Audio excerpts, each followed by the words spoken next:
sticking with this topic on grading the offseason, we had a Twitter submission from Snorkio on Twitter, and they asked us to check in on the rest of the NFC South. So let's take a look at the grades on the rest of the NFC South and see where they stack up against the Saints. This is the one that blows me away, and not to pick on this one too much, but I think Tampa Bay took 3 steps backward this offseason. Now, Tampa Bay might still win the division because they've done it 3 years in a row. They've stayed a step ahead of the Saints, and they actually rebuilt a little. They kind of did a little bit of what the Saints did last offseason, where they caught up on their salary cap and said, we're just going to go field the best team we can. Maybe it'll be good enough to win. And it was good enough to win. So that's sort of the model for what the Saints did. But this year, they, instead of paying Baker Mayfield $4 million, they're paying him, $33 million now. So that stinks. Dave Canales, who is the guy who was the wizard for Baker Mayfield last year, leaves and takes the Panthers head coaching job.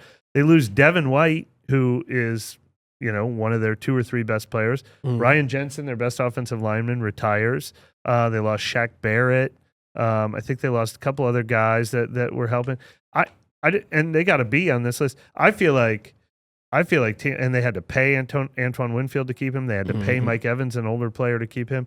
I feel like Tampa Bay is the team that's kind of hanging on and had to overpay to kind of hang on.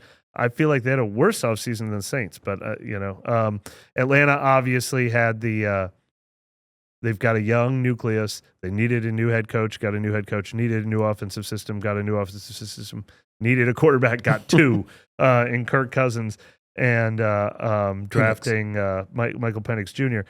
And then Carolina, I just don't think they're back yet. I don't know if I like Atlanta's offseason or not, but I think Atlanta gave themselves at least a chance by addressing what's been missing for them. Has anybody looked at Atlanta's defense? Does anybody look at their defense? No. Are they going to have a good defense? Do they have any good players? They have Jesse Bates, and they got Bates was a great addition Terrell, for them last year. And who else? Who else do they have? Grady Jackson's going to miss half the season. Their best, David Onyemata's their best player. I don't think Caden Ellis fits their defensive scheme. I don't think they have a good defense. They might be really bad on that side of the ball. I just feel like that kind of gets overlooked a lot. It's just, I like their offense. I kind of like their direction. But I think they have a really bad. They could potentially have a bad defense.